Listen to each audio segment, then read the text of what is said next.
Hello, Penny Wigigi. My name is Lawrence Tinder. I am a part of the Ho Chunk Nation and a scholar at Marquette University. And today I'll be sharing with you all about my multimedia project for my Native American Literature class 4825. And just before I start with my project, I do want to, have offerings and blessings before, since, we want to have good energy in the room. Also, wherever you're at, and from the other side of the screen, also want to carry blessings too. And also, just in the times of winter, traditional wise, we like to share stories inside our rooms, outside our homes, to just be feeling safe. And so, I'm still Lawrence Tinder. I'm a scholar. I'm a model, and also I identify as Afro-Indigenous, African American, and part of the Ho Chunk Nation, people of the big voice. And so this project title is from boarding school to now, an Afro-Indigenous resistance in higher education. And so you might be wondering, what did that title entails? And we'll go through as this podcast slash video is inspired by many of the few amazing books that we read in Native American literature course this year.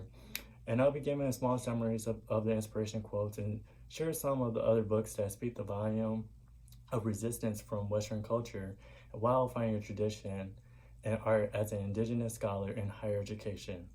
And so, as any story, we have a start of the journey of being Indigenous. So this year and years together showed me that it's important to find yourself before it's too late. Really to find yourself in Western version of what they see in us. But the first book that comes in mind is Rich Wagami Indian Horse. And so I kind of want to show you what this book looked like, as I'm going to go through many books, many different things throughout the course of this video. But the first book about Indian Horse by Richard. Richard shares a lot of great details about what it was like to be in the boarding school as a Ojibwe person in the mid 1960s to 1970s. And so from this, the main character Saul knows where he is from and see the transformation in himself, along with the transformation of what boarding school did to him, and also what it offered him. And so if many people are indulging this book, you'll see that we have a lot of ups and downs. In terms of an Ojibwe person being part of the Fish Clan and being part of really immersive his people, then slowly transition outside of his people and into the boarding school trauma, the boarding school history. And our main character Saul is a very interesting character because he highlights a lot of things in terms of resilience, resistance, and a lot of things that Western culture was not understanding of him. And he found an outlet of playing the sport hockey. And so from page 117, it's a quote that just, made me inspired to why I want to have this title, Boarding School to Now, because I'm an Afro-Indigenous student in higher education. So, I kind of want to give us a time span of seeing how it all connects, right? And so in page 117 talks with the a side character, Father Lebonio, after Saul's 10th game of one of his hockey games. The father was a priest at the boarding school, and he mentioned this quote, "You are free now, Saul, free to let the game take you wherever it will." Then left where it ached in Saul after he left. Not many people understand the trauma that the boarding school caused, especially the understanding of why this ache left in Saul. As being an Afro-Indigenous student entering the world of higher education, we're told that we come from not much, and it doesn't mean much to the school, but we're only valued by being enrolled at the institution. White spaces view what they provide to us, nature or God-given talent, as a product to be used. As Saul is for hockey at one point at St. Jerome, the name of the boarding school. And as for me, it has been a unique fact that I'm able to do science at a prominent level. And again, I'm a scholar, and being Indigenous in science is very unknown. And I believe that there's a lot of understanding of how can we be Indigenous in science. But the thing that struck me from that quote is that as for me, it's been, like I said, it's been a unique fact that I was able to do science at this level, but I'm told that I'm free to choose my career. But yet at one point I was not free to be able to enroll at the school. And further in different videos, I might go in depth about why I wasn't able to go to my dream school. But as an Indigenous scholar, we make 0.2% at an institution level in higher education. And so it's more likely that, again, that quote stood out to me, that the fact that we are told at Indigenous people that we are free, but yet we're not free to make our own livelihood because Western culture made a path technically for us to say, this is who we are and this is how we should act. But outside of this, I think it's very crucial that Indigenous people that go to higher education find themselves and find strength in themselves as they go into different courses, different topics, and different levels of education. And so the next point of this podcast is to also share finding your strength with your identity in books. And so just as Indian Horse and Saul related to me and seeing the connection of back then to today and how our free choice is technically not our free choice, but we make it our free choice because being Indigenous doesn't have a template at all. And so the danger of higher education is that it provides their students with Western thinking, Western publishing, and Western language about other non-white identities, and it is a template for us to view ourselves. Luckily, with the introduction of Native American literature, that it's possible to find Indigenous scholars as to share the uniqueness of our thinking than a history book narrating our trauma as people. And so when I think about this, keyword resistance, remember that throughout the whole point of the video, because there's going to be a time where I'm going to keep on using that word resistance a lot. And so the first I want to mention is just books in general, because I believe books are a foundation for people to see a different world and also to actually get connected about who they are inside that book. So I will share 3 books that will help me embrace my resistance in higher education science program. And I didn't mention earlier, I'm a biology student, so that's why I kind of said, like, yeah, it's kind of, unique to be Indigenous in the science program, but it shouldn't be as unique. It should be seen as a common thing. But a book by Robin Wall Kimmer, Braiding Sweetgrass. This book right here is a great book. This book speaks so much volume about how you can be Indigenous and to be related to science. And I want to share a quote with in this book. So on page 24, the author of the book, Robin, had mentioned that the land knows you, and even when you feel lost, the land will still know you. And so this book and the quote embraced Indigenous thinking internally and externally, and importantly, the thinking of indigeneity in science. And just a short summary of this book highlights so much about what it is to be an botanist, someone who studied the study of plants, the understanding of how plants are in relation to humans interaction, and the old medicine ways of how traditional plants help us in today's lives. And so this book speaks a lot of volume about showing that resistance, that to be Indigenous, you don't have to go into what they said, the less common Indigenous field, but no, it's actually to go into whatever work that guides you, your spirit guides you, because just as that quote mentioned, the land knows you. So the land will also help you recognize and to be able to connect the understanding of like being Indigenous, the physical vessel of a land, the understanding of how land operates, and just the mental space of you being aware of your surroundings. And again, this book speaks so much volume as a biology student because, again, to find a book in this generation about Indigenous science is really rare to come past. But at the same time, it's something that we have to speak and show that this is resistance. Not only the resistance about this book is showing that, oh yeah, I could be Indigenous and be in science, but resistance that is able to say that Indigenous people are able to use English language and able to connect with so many Indigenous people to understand that science is really indigeneity. And I could get more in tune with that as I will be sharing with the next book from Gregory Kahi, the Native Science. This book right here. This book is a very philosophical book. It's more of an approach about how you think as an indigenous person to understand science. And so, for instance, I was taking a physics class last semester, and I was having a hard time trying to read from the textbooks to like, comprehend certain things from very rhetorical word choices and how sentences were formed about physics, how things collide together, how there's energy everywhere around. But seeing this book and reading this book actually helped me to understand that as an indigenous person, science is all around us. It's actually not in the book. It's actually by observing, interacting with your environment, studying your environment, and able to share the wisdom that you have about your environment to others. Because it's one thing to know a lot about what's going on indigenous land, but it's another when you're able to share and express that as an indigenous scientist about what's going on. And that shows a lot of power and a lot of resilience, just as the next book I want to share by Chief Sarah.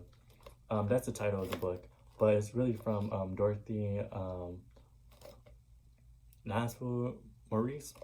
Yep. So this book right here speaks so much volume about resistance in terms of, like I mentioned, understanding your land and what the land did not help, or does it help you? So Chief Sarah is the main character, as she has another name, but her English name is Sarah. And so in this book, a 16-year-old indigenous woman from the Western territories had traveled all the way to Washington, D.C. at a young age to fight the resilience and the resistance of being misplaced in a different territory and not understanding and having to provide well-being of having the cultural knowledge of the land. Because many people believe that indigenous people are just one collective mono-thinking group, but reality is that we all are in different parts of Turtle Island, but more importantly, we all have a different piece of knowing about Turtle Island. And Sarah shares that. She shares that in so many different parts of this book, that the land that her people was moved on was not helping her people to survive, but more dangerously helping them to be genocide.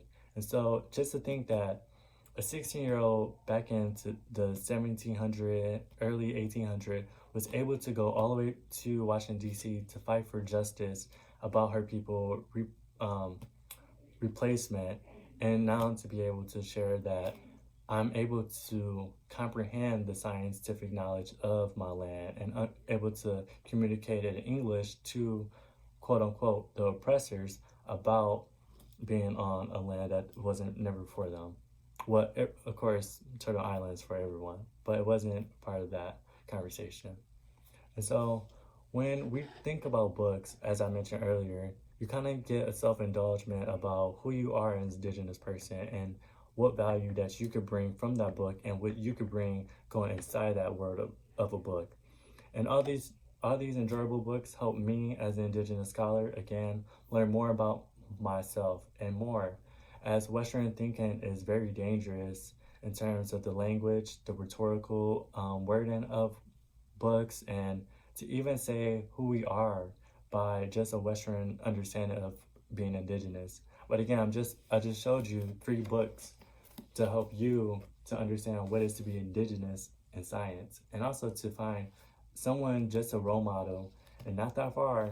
And if you see it as far, well, it's part of your ancestors that was able to help you understand that you are indigenous and you're able to do a lot of things from the understanding of Western thinking. Again, we are the steward of this land. And so that's why I brought that quote again, just one more time, again from Braden Sweetgrass, that the land knows you even when you feel lost. And so it's, again, like I just mentioned, Western understanding can be dangerous, but it can really be dangerous as how they portray our artwork. And again, many people believe indigenous people wear the headdresses, the makeup, the facial makeup, a certain type of fabric. And again, that's all what Western ideas have placed on our people. And so when I'm going to show you the next thing, something closely part of who I am. So as a Ho-Chunk person, I have Ho-Chunk traditional beadwork. And so as you can see, this is one part example. But I will be showing my people artwork, Ho Chunk Nation, again, the people with the big voice. The Ho Chunk people are known in the West Wisconsin territory and the Nebraska region too. We have been on this land since the Trail of Tears happened. Not many people know that, and that's why I'm sharing with you today. As the French explorer traded fur with my people in the 1800 and early 1900, we soon migrated in different brethren lands and gained more of our culture of beadwork. First, I will be sharing my grandmother's earrings right here, as these are very stitched in different patterns. And then also the medicine wheel of beadwork. And so the medicine wheel represent many things. For the Ho Chunk people, it represent mind, body, spirit, and emotions. And so when we think about ourselves, we can't think of ourselves as biblical philosophers like Aristotle. You're only the mind and the body, but you're more than just that. As my people believe that you're part of four things. And if you only act to work on the mind, the body is hurt, the emotions are not there, and the spirit, where is it? But you also have to do your healing work all together. And when we look closely at each beadwork, they have its own style of beading and their own representation of like color choices, things to highlight our cultural color choices that have meaning. And you can find that with your local elders and a local tribe. But as for right now, I just sharing you the different pattern. And then this beadwork right here.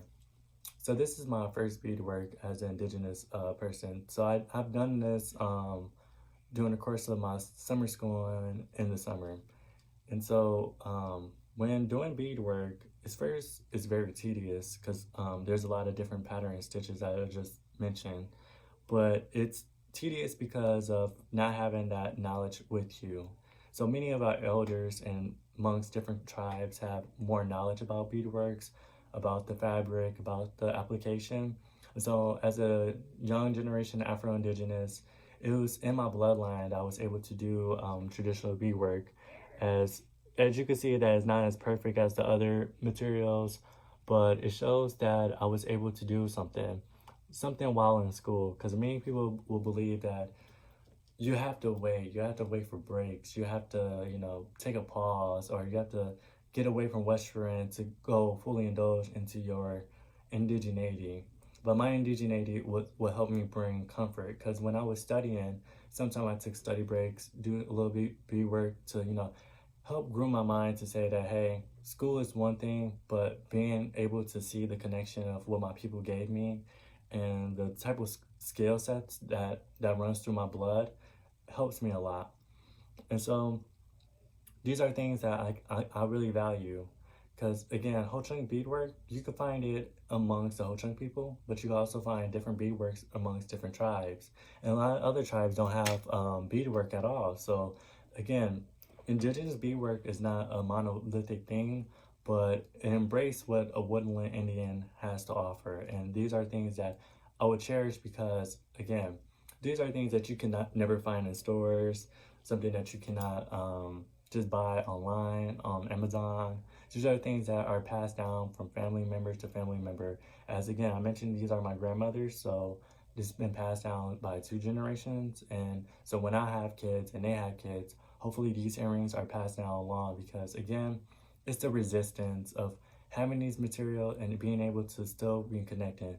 Because just as earlier, boarding school create a big rift amongst the Native American community today.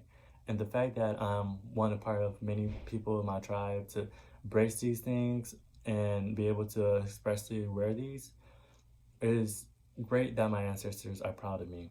And when I move forward, I also want to share an oral traditional story. And this story was brought to me by one of my elders. He's a Apache tribe member. And an Apache region is near the Arizona-Oklahoma region. And so he mentioned to me about a story that I always keep in my heart. It's a story why the Creator gave us mosquito. And if many people don't understand, oral tradition is not just like Western thinking, where we have to write it down, type it up to save in an archive. It's more of a tradition where we as youth, as people under our elders are wanting to understand the complex of this world, to see why this world is this world. And so my elder Ronnie has shared with me why the Creator gave us mosquitoes.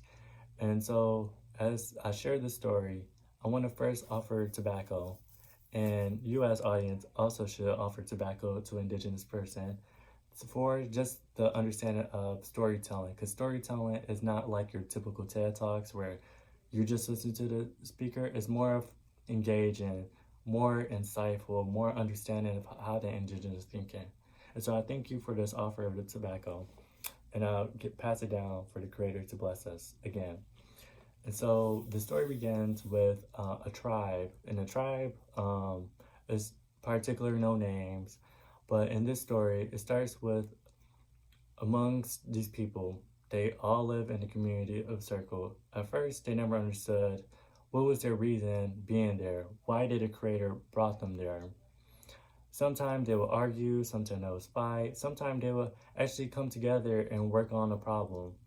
But at this moment, they was really trying to figure out why were they there? Why did the Creator brought them to the land that they reside in? And so one of the elders prayed. He prayed to say that if the Creator was able to send a message, any type of message, any form of message, to bring a message for their people to understand that they should move. They should move to a new land, maybe to get help to understand why they was at that land. And so once the elder prayed that night, the next morning, a black bear walked onto the community land. A lot of people were frightened. They were scared. They was understanding, wait, is this our sign? Other people were thinking like, should we eat that bear? And some were just saying like, nope, let's stay in the house. We do not want to mess with that bear. But what the bear would do, the bear will always stare at them.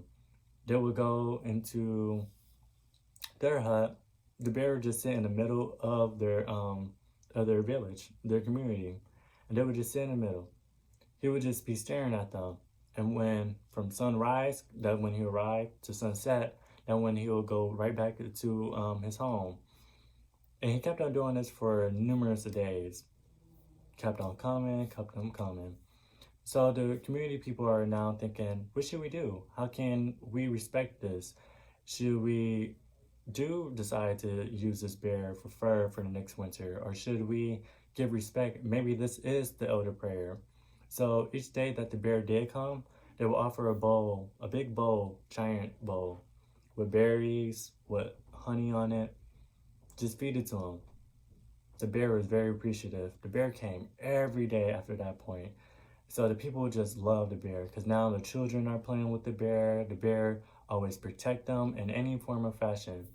And so until it was a rainy, stormy day, and the traveler came. The traveler was so hungry. He was so hungry. The clothes on his back was so damp, wet, not really suitable for the weather. But at the same moment, as him being hungry, the community people looked at him just as the bear. Because the bear just came to them out of nowhere, just as the Creator planned to do it, just as this traveler did. And so the community people took this man in, fed him, clothed him, make sure he was warm, and he was all good. And so this man, the traveler, he's there. He's just wondering, why is these people taking care of this bear? This bear is big and healthy. It could attack one of the children. Why are we not eating it? Why are we not killing it? And so the community elders told him that this bear protect us. This bear show us the way how to get to this new land that we're on now. This traveler like, this bear? This bear? Are you sure that you didn't, the Creator didn't send you a different message to say you should come here? No, everyone disagreed with that traveler and said, no, this bear was the reason why we are here. We love this bear. It's part of our family. The traveler was so not understanding of the connection why these people have with the bear. So the traveler made this big threat to the people, said that if that bear come by my tent, I'm going to take him in and eat him and wear his fur. So the people was like, why would you do that? Why would you do that? He said, it's a bear. You are not understanding. It's an animal. It can attack us. And so days go by on. The bear is still protecting the people, still coming by rise and leaving by sunset. And so one day, all the people had to go do their chores in the community, go hunting, gathering, and whatnot. And so the man, he stayed there. He stayed waiting. He was like, so if I take this bear, I wonder would they be mad? Now, I did tell them if that bear do come by me, I am going to wear his fur. I am going to eat it. And so the bear went by that man. And once everyone came back to the village, they was wondering, like, where's the bear go? You know, day after next. Where did the bear go? So forth. Continuing on, where is that bear? That bear always come by sunrise and sunset. We place so many big bowls of berry and honey that it hasn't been touched. Where is our bear? And so the man finally came out his tent with a big old fur jacket and also the understanding of being full and filled. Everyone was looking. Many people cried. And he said, I told you, did I not tell you that if that bear do come by my tent, I'm going to eat it and wear his fur? And all the community people were so upset, so disheartened that he would do such a thing. And so when he was ready, he said, do anybody want a piece of this bear? Do anybody want something from this bear? Everyone was not willing. And so when that man said, you know what, you're treating this bear like it's part of us, and it's not. And so what I'm going to do is I'm going to throw this meat into a fire, because usually most communities at that time had a big fire just for, for many reasons and many uses. And so that man threw that big piece of bear fat into the flames. But oddly, the flame turned a big, black, dark smoke. You couldn't really see much. And it was so big, the whole community was like, what's going on? Like, that's so unnormal. That is so unnormal. And so when he finally wanted to understand, like, what is going on? And suddenly, a bunch of little tiny bugs came out from the smoke and start getting everyone, start sticking on them. And one by one, people are smacking. And so from that story, because that's the end of the story, that story represents the importance of you protecting your body. Now, it's oddly how that whole story just came together, right? But as an indigenous storytelling, just listen. Being self-insightful will help you so much. Because this story shows that we should be protecting our body for many reasons. Just as we learned that the traveler did tell them that if that bear do come by him, he would kill it. He would wear his fur. And so many people didn't believe him at that point. But the message is to say that if you truly love something, you will always protect it. And so when you truly love something, like yourself and your body and your mind and your spirit, you will always want to protect it. And so that's why we have mosquitoes, for a constant reminder to protect our body. And so from this collision of things, from storytelling from Indian horse, from the 3 books I mentioned and short summaries, from my indigenous people artwork into oral tradition, that from boarding school to now and the Afro-Indigenous resistance to higher education, is that all these things help me embrace who I am in higher education. Not a Native American history course, not what I could find on Wikipedia, but what something that an elder shared with me, was a curriculum that helped me groom to see that there are writers, there are people that are invested into the indigeneity of who we are in the north, to the east, to the west, into the southland.